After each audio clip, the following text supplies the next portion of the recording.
Comment garantir la cohérence à l'échelle d'une organisation entière entre les déclarations et les actions, entre le fonctionnement souhaité et les comportements réels? Nombreux sont les décideurs qui s'inquiètent d'un désalignement toujours possible entre ce qui doit être fait et ce qui est effectivement pratiqué. Dans les organisations complexes, tout conspire pour que les intentions, plus ou moins bien perçues, soient déviées avant d'être concrétisées, ou bien au moment où elles arrivent sur le terrain. Mauvaise compréhension de la stratégie ou de la vision, discours sur les valeurs pris à la légère ou simplement ignorés, tracasseries procédurières qui faussent la relation avec les parties prenantes, système d'information lourd, insuffisant, qui altère la spontanéité des acteurs et opacifie les processus. Nombreuses sont les causes de dysfonctionnement ou de contradictions. Pour lutter contre ces effets, le seul moyen consiste à restaurer la lisibilité, c'est-à-dire faire en sorte que tous les collaborateurs puissent accéder à une compréhension minimale de toutes les composantes de ce système complexe qu'est une entreprise ou une organisation. Nous ne manquons pas d'outils, approche par les processus, exploitation des données massives, instruments de réflexion stratégique, tableaux de bord, style d'architecture des systèmes techniques et j'en passe. Le problème réside presque toujours dans leur spécialisation. Ces réponses ne traitent qu'un aspect de la réalité. Un effet néfaste s'y ajoute, on perd vite l'inspiration initiale qui faisait l'apport novateur de l'outil. Si vous reconnaissez au moins une des difficultés que je viens d'évoquer, alors cette vidéo pourra, je l'espère, vous apporter des éléments de réponse. L'idée sous-jacente est que nous ne pouvons pas nous contenter d'un seul de ces outils ou une seule de ces approches proposées par le marché. Nous devons au contraire systématiser l'effort de réflexion afin de nous donner les meilleures chances d'appréhender la réalité et de maîtriser nos activités. Nous pourrions parler d'une ambition de rationalité holistique, un effort pour embrasser toutes les dimensions de nos organisations. Cet effort dépasse les capacités d'un individu et réclame une coopération multidisciplinaire. Nous allons procéder en prenant les notions évidentes, les idées préconçues, les grands poncifs du marché, et en faisant un pas de côté. C'est la seule façon de se libérer des platitudes et de trouver des voies originales. Vous pouvez utiliser le séquencement de cette vidéo un peu longue pour pointer les thèmes qui vous préoccupent. Transformation de l'entreprise et transformation numérique, approche par les processus, alignement du système d'information sur le métier et la stratégie, mais aussi tableau de bord, discours sur les valeurs, agilité. Voilà quelques-uns des thèmes que nous allons aborder. Il y a certainement un discours sur les valeurs dans votre organisation. Qui en est l'émetteur? Ce discours a-t-il un impact réel sur les façons de faire? Mobilise-t-il vos collaborateurs? Convainc-il vos clients et, plus largement, le public? À moins de traiter le sujet superficiellement et de risquer le soupçon d'hypocrisie, la business ethics, ou modèle des valeurs, doit entraîner des conséquences visibles dans le fonctionnement de l'organisation, le comportement de ses collaborateurs, la réalisation de ses services. Au minimum, nous devons examiner son impact sur les processus. Si le modèle des processus n'évolue pas quand le discours sur les valeurs change, eh bien, ce n'est qu'un discours. Ce modèle éthique appelle lui aussi un minimum de rigueur, pas seulement lors de son élaboration, mais aussi quant à ses implications. Pour traiter le sujet sérieusement, la première des choses est de considérer comme problématique le fait même d'aborder la morale en entreprise. Plutôt que d'élaborer un discours au sommet de l'organisation et d'attendre qu'il percole, le mieux est de partir de la réalité morale de cette organisation. En quelque sorte, il s'agit d'une étape d'analyse. Elle prépare la conception éthique le choix conscient et mesuré des valeurs. À un moment, il faudra arbitrer, négocier les valeurs, en acceptant des différences irréductibles par rapport aux intérêts et motivations des différentes parties prenantes. Un modèle éthique, nous préférons le terme plus précis de modèle axiologique, doit fonctionner, si l'on peut dire. Praxem propose un schéma d'analyse pour vérifier que le moteur moral tournera bien. Le modèle éthique ne se réduit pas à une liste de valeurs, en général péchées avec un grand conformisme, mais il se présente comme un système de valeurs animé d'une dynamique interne. Une fois ce modèle établi, il reste à le projeter dans la réalité de l'entreprise. Nous avons déjà évoqué l'impact sur les processus. En fait, les implications concrètes des valeurs peuvent concerner n'importe lequel des aspects du système entreprise. Croyez-vous que le fonctionnement de votre organisation soit optimal, que les processus sont correctement articulés et qu'ils garantissent le respect des valeurs et des engagements de l'entreprise? L'approche par les processus s'est largement diffusée sur le marché depuis plusieurs décennies. Mais l'observation montre que l'on a perdu de vue l'idée originelle. La notion de processus, initialement, a été proposée aux dirigeants comme un remède aux silos organisationnels et aux difficultés de coordination. Or, la réalité des pratiques est tout autre. 95% des travaux en termes de processus portent sur des activités intra-fonctionnelles, des activités qui se déroulent à l'intérieur d'une fonction, d'une direction, voire d'un service. On a perdu la transversalité, pourtant constitutive de la notion originelle de processus. Un bon test consiste à regarder la carte des processus ou à poser la simple question: combien y a-t-il de processus dans votre organisation? Dès que la réponse dépasse la dizaine, en général, on parle de plusieurs dizaines, voire de centaines de processus, elle indique que l'on n'a plus affaire à des activités transverses que l'on cherche à coordonner. On a donc trahi l'inspiration de l'approche par les processus. Dès lors, la promesse faite aux dirigeants d'une meilleure maîtrise, cette promesse ne pourra pas se réaliser. Par ailleurs, afin de bénéficier des retombées de cette approche, un minimum de rigueur s'impose. En premier lieu, il est indispensable de disposer d'une description des processus suffisamment précise et formalisée.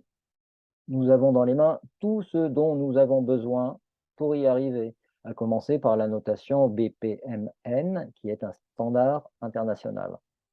Un coup d'œil jeté à un modèle de processus en BPMN suffit pour évaluer la qualité de la description, et donc celle de la conception, et donc anticiper le comportement de l'organisation. Venons-en au pilotage et au tableau de bord.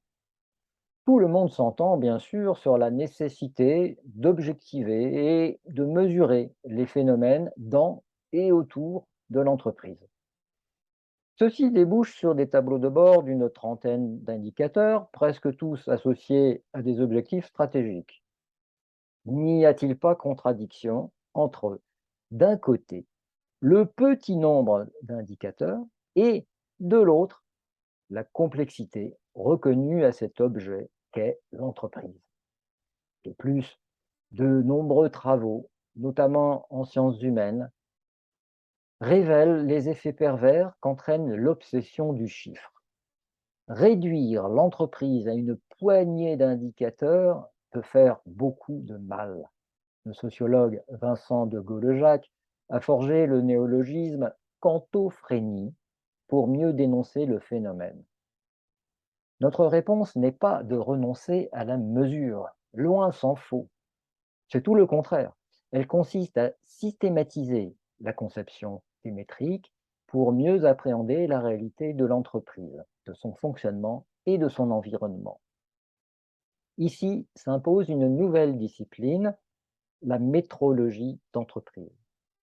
Un modèle métrologique se compose de centaines de métriques reliées entre elles.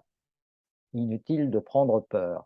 La méthode propose des façons très simples de trouver rapidement et systématiquement l'essentiel des métriques.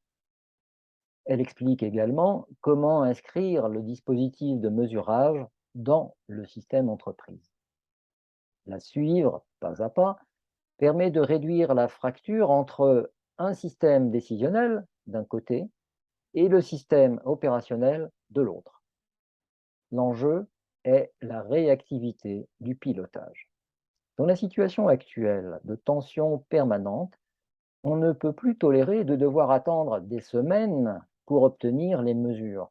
Le besoin de réactivité et d'anticipation impose d'obtenir les mesures en quasi temps réel. C'est le moment d'aborder la question du système informatique et de sa conception. Plus, Plutôt qu'un système informatique, il s'agit plus souvent d'un bric-à-brac d'applications. Pour obtenir un système d'une qualité structurelle acceptable, il aurait fallu en établir les plans avant de démarrer la construction. Ce n'est pas de cette façon que les choses se sont déroulées. Êtes-vous certain que votre budget informatique est bien utilisé? Avez-vous une idée de la qualité de votre système d'information et du niveau de risque qu'il fait courir à votre organisation? N'en avez-vous pas assez de voir les budgets dépassés et les projets déraper? L'actualité ne manque pas d'exemples de ratés, voire d'accidents industriels. Les médias s'en font régulièrement l'écho. Encore n'abordent-ils jamais les déboires routiniers ni les coûts récurrents. Malheureusement, il ne semble pas que la communauté informatique réfléchisse beaucoup à ces expériences. Sans aller jusqu'à la catastrophe, nous savons que presque tous les systèmes informatiques souffrent d'un taux de redondance effarant. Les causes sont historiques et culturelles.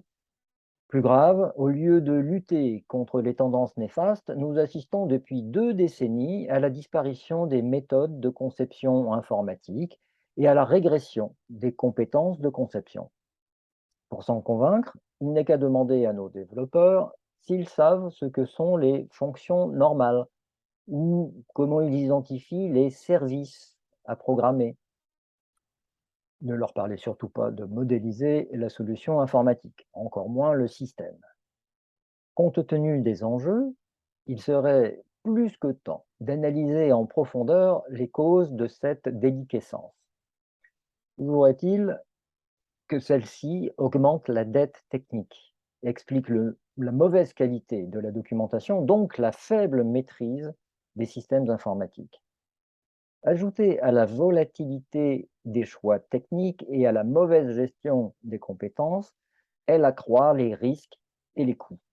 Plus inquiétant encore, elle fait manquer des occasions de transformation.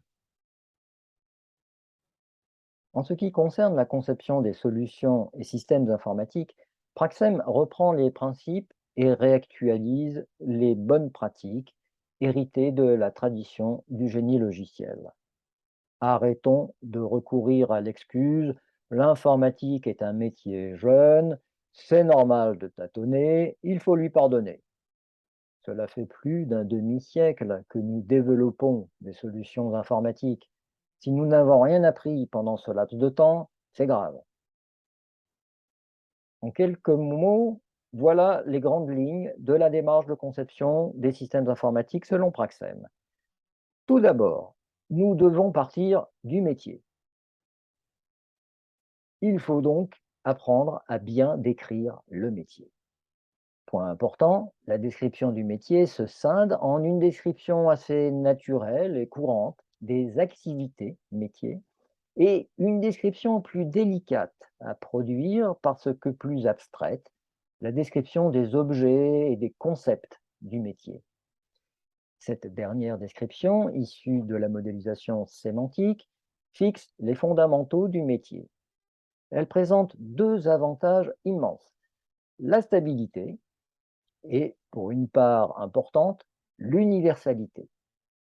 Ces vertus vont se révéler déterminantes dans la conception du système technique. Ensuite, Il faut absolument arrêter de structurer le système informatique en reprenant le critère des fonctions.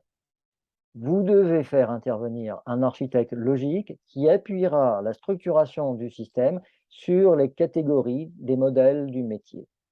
Praxem fournit le détail des procédés pour l'architecture logique et la conception logique. Vous avez tout intérêt à investir sur ces compétences et ces pratiques. Une des justifications tient dans leur stabilité.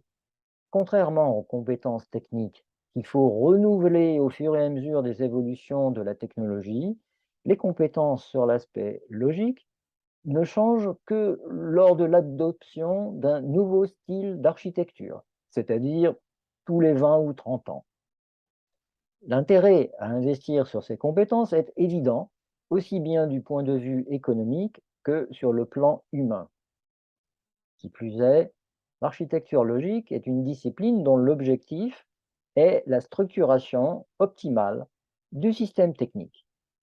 Les conséquences sont considérables sur la qualité, l'évolutivité, l'interopérabilité, autant que sur les coûts. Bizarrement, ce métier semble avoir disparu, recouvert qu'il est et même enseveli par divers effets de mode et glissements dans les titres de poste. La communication institutionnelle fait grand cas du digital business ou de la transformation numérique. La technologie nous prodigue des moyens de communication et de traitement de l'information d'une efficacité redoutable. Il va de soi que toute organisation doit se demander en quoi ces moyens peuvent l'aider à améliorer son fonctionnement, voire à innover radicalement dans sa proposition de valeur. Il en va parfois de sa survie. Est-ce que cela consiste à plaquer de nouvelles vitrines sur un système branlant? Est-ce que cela se limite à une affaire de technologie et à une évolution marginale du système informatique? Imaginez un commercial qui a rendez-vous ce matin avec son client. Quelques heures auparavant, le dit client a reçu un message automatique à propos d'un contentieux ou d'un problème sur sa situation. Si le commercial n'est pas au courant au moment où il se présente devant le client, au mieux, il perdra son temps. Au pire, je vous laisse deviner. Il peut y avoir un enjeu d'image. La morale de cette anecdote est que la transformation numérique n'a d'intérêt qu'en tant que composante à l'intérieur d'une transformation totale. Il faut donc repenser les processus, revisiter le métier, parfois le réinventer, pour ensuite mettre au point les solutions informatiques qui vont tirer parti des nouvelles possibilités technologiques. Une telle transformation réclame une approche interdisciplinaire mobilisant des expertises variées. Nous n'avons aucune chance de nous en sortir sans le secours d'un cadre méthodologique solide. Abordons maintenant la question des transformations que nous avons à mener. Elles sont déclenchées soit pour répondre à des préoccupations urgentes, soit pour tirer parti de nouvelles possibilités qui se présentent, possibilités organisationnelles, marketing, techniques et bien d'autres. Presque toujours, les choses sont prises les unes après les autres. Les sujets sont traités en séquence, de façon disjointe. Une année, la qualité, puis la sécurité ou le PCA, le plan de continuité d'activité, une autre fois le contrôle interne, et ainsi de suite au fil des priorités et des urgences, chacune apportant son lot de procédures et de contraintes. Cette façon de procéder conduit à empiler dispositions, règlements, comités et à alimenter la complication. La dérive procédurière guette toute organisation. N'y a-t-il pas mieux à faire? Ne peut-on appuyer ces perspectives sur un seul dispositif intégrateur? Ce dispositif est très simple. Nous pouvons le nommer référentiel de description de l'entreprise. Référentiel, puisqu'il collecte tout ce qui se dit de l'entreprise et dans l'entreprise, pour le partager entre les parties prenantes. Toutes les perspectives évoquées plus haut pourront s'appuyer sur cette base de connaissances. Elle a donc un effet intégrateur immédiat. Par exemple, on commencera à jeter les bases de la modélisation des processus, puis on y inscrira une perspective après l'autre au fur et à mesure des travaux. Les conséquences des diverses préoccupations s'additionnent intelligemment au sein d'un même modèle, ce qui facilite grandement la vie des acteurs concernés. Ce fonctionnement a l'air évident, pourtant, il ne correspond pas à l'observation. Quand les outils de modélisation existent dans l'entreprise, les bases de modélisation sont créées projet par projet. Le meilleur moyen de gaspiller allègrement. Ici, il faudrait discuter du mode projet et de sa relation aux disciplines d'architecture au sein des entreprises. Encore une question qui pourrait nous amener à secouer les certitudes tranquilles. Le cadre, le cadre de représentation présente un côté statique. On peut le voir comme une bibliothèque avec un classement raisonné des ressources. Il présente également un côté dynamique. Il met en place la circulation des informations et des idées parce qu'il s'appuie sur une analyse fine des catégories d'informations et de décisions. Ainsi, lors d'un choix d'organisation, à titre d'exemple, on vérifie rapidement son adéquation avec les éléments d'intention en amont et on déduit les impacts en aval. La figure présentée ici est l'image pédagogique de la topologie du système entreprise. Quand une section de couleurs est en contact avec une autre, c'est que la méthode prévoit un passage entre les aspects, une exploitation possible d'un certain type d'information pour produire un autre type d'information. Cette organisation de la connaissance va de la stratégie à l'infrastructure. Un tel cadre fait gagner un temps fou dans les programmes de transformation. Surtout, il évite de perdre l'inspiration en chemin. Il est tellement fréquent de négliger de bonnes idées parce qu'elles ne sont pas comprises à un certain endroit de la chaîne. Vous entendez sans doute régulièrement le terme agilité. Peut-être l'utilisez-vous. Précisons tout de suite que nous ne parlerons pas du développement agile et des démarches associées. Ce qui nous occupe ici, c'est le système entreprise. Un des facteurs qualité recherchés pour ce système est l'agilité que nous définirons comme la capacité d'un système à s'adapter rapidement et à moindre frais. Au passage, n'y a-t-il pas contradiction entre le développement agile, conçu pour travailler à l'échelle d'une application informatique, et l'agilité souhaitée au niveau de l'entreprise dans son ensemble? Inutile d'insister sur le besoin vital d'agilité dans nos organisations. La satisfaction de ce besoin doit nécessairement amener des changements. Elle entraîne un impact sur les techniques de conception et réclame la mise en place de dispositifs d'agilité. Tout ceci demande des efforts. Ils ne sont pas forcément pertinents sur l'ensemble du système entreprise. Avez-vous identifié les points de variation? Ce sont les endroits où installer prioritairement les dispositifs d'agilité. Cette notion couvre des solutions techniques précises, pour la plupart disponibles et maîtrisées depuis longtemps, mais aussi des pratiques de conception. Pour donner un exemple, la conception peut facilement découpler organisation et processus, de façon à adapter la première sans impact sur les seconds. Cette bonne pratique s'impose également quand il s'agit d'assurer la convergence. En conclusion, le besoin critique d'agilité peut être satisfait en partie par des dispositifs techniques et toujours en révisant nos pratiques de conception. On vous parle peut-être des objets métiers.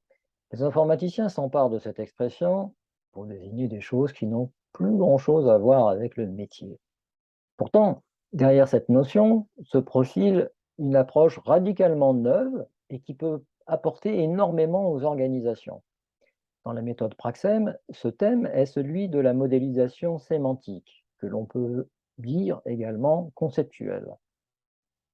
L'objectif est d'exprimer rigoureusement la connaissance fondamentale du métier, autrement dit le savoir, abstraction faite des contingences organisationnelles et techniques.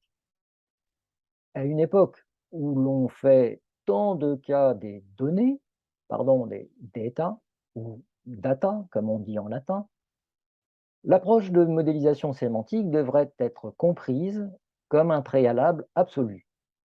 Il est en effet indispensable de restaurer la signification des données si on veut en tirer la moindre valeur.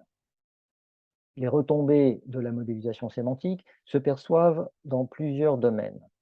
Premièrement, la compréhension du métier, la capitalisation du savoir et même l'innovation conceptuelle, c'est-à-dire la réinvention en profondeur du métier.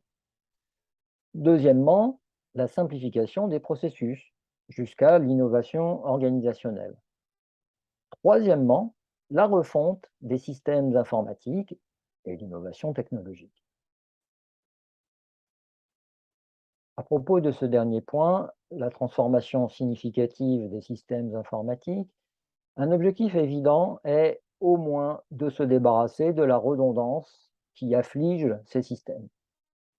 SOA, pour Service Oriented Architecture, est un style d'architecture qui va dans ce sens. Au lieu de voir les systèmes informatiques comme un ensemble d'applications, on les organise comme ensemble de composants beaucoup plus petits, en filant la métaphore du client-fournisseur. Ce changement de paradigme, le mot n'est pas trop fort, incite à restructurer le système de fond en comble, afin d'en améliorer la qualité. Les offres technologiques autour des microservices renouvellent l'intérêt pour cette approche des systèmes informatiques. Les techniciens en connaissent les conditions de réalisation techniques. Mais ils restent démunis face à la question comment bien structurer le système. Pour y répondre, nous devons faire appel à une autre discipline, l'architecture logique.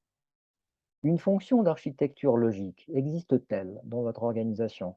La cible d'architecture logique est-elle décrite? Le cas échéant, dans quels termes? Si on parle uniquement d'application, c'est que l'on n'a pas compris le style SOA. Autant dire que vous perdrez votre investissement. Ce sera le cas aussi quand la DSI lance un programme API en laissant au projet l'initiative de définir les interfaces, I de API.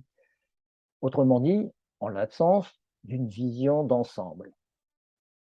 La cible d'architecture est comme le plan de l'édifice à construire. Quand elle n'existe pas, ou quand elle est d'une qualité insuffisante, cela condamne à construire le système projet par projet, ou la maison chambre par chambre. Je ne donne pas cher du résultat. Terminons par une question que les dernières années nous ont habitués à affronter. Votre organisation s'est-elle préparée à la prochaine crise? Comme dit Edgar Morin, il faut s'attendre à l'inattendu. Nous pouvons difficilement anticiper son contenu. Nous ne sommes jamais à l'abri de voir surgir un signe noir. Mais nous pouvons être certains de devoir nous confronter à des crises de toute nature, à des catastrophes, à des ruptures. Notre responsabilité est de nous y préparer. Les techniques de conception nous aident. Pour donner quelques exemples, dans des champs divers, la conception des processus doit prendre en compte les perturbations, les fusions-acquisitions, les partenariats, tous les types de reconfiguration organisationnelle appellent une approche multisystème qui était absente des méthodes traditionnelles. La perspective des risques s'injecte dans tous les aspects de l'entreprise. De même, les préoccupations de qualité, de sécurité, d'interopérabilité, à peu près tous les mots en IT, sont assumés en commençant par l'analyse intentionnelle et en poursuivant avec les implications dans tous les aspects du système entreprise. Le cadre proposé par Praxem met de l'ordre dans tous les types d'éléments à considérer. C'est ainsi que l'on arrive à articuler les expertises et à stimuler la coopération entre des spécialistes qui, souvent, ont du mal à se parler. Par ce cadre, les managers peuvent organiser la démarche interdisciplinaire, condition de succès des transformations en profondeur. En conclusion, récapitulons vos options. Continuer comme si de rien n'était, en acceptant la déperdition et le risque et le désalignement et tant d'autres mots. Adopter les prétendues bonnes pratiques qui, sous un nouveau vocabulaire, le plus souvent anglais, restent partielles et imprécises. Développer votre propre méthode, ce qui suppose un minimum d'investissement et des compétences en méthodologie pour avoir une chance de faire aussi bien que l'état de l'art. Vous approprier la méthode publique Praxem, laquelle présente l'avantage d'être gratuite et ouverte. Nous avons évoqué au passage quelques-unes des solutions qu'offre la méthode Praxem, à commencer par un cadre intégrateur qui vous permettra d'articuler les expertises et de coordonner une approche interdisciplinaire. L'initiative est en cours et le chantier gigantesque. Nous pouvons vous présenter le détail de ce qui est disponible aujourd'hui, soit publié sous la forme d'éléments de la méthode, soit accessible par des produits complémentaires. Si vos besoins ne sont pas couverts par l'état actuel de la méthode, une solution consiste à contribuer au fonds commun. En partant de l'existant, vous gagnerez un temps fou et les retombées de votre investissement seront démultipliées. Une fois le problème correctement posé, je vous garantis que nous trouverons la place appropriée pour loger votre contribution dans le cadre d'ensemble. Vous pouvez d'ailleurs vous reporter au catalogue prospectif de la méthode. Vous rejoindrez ainsi les contributeurs à l'initiative selon le principe de mutualisation des investissements.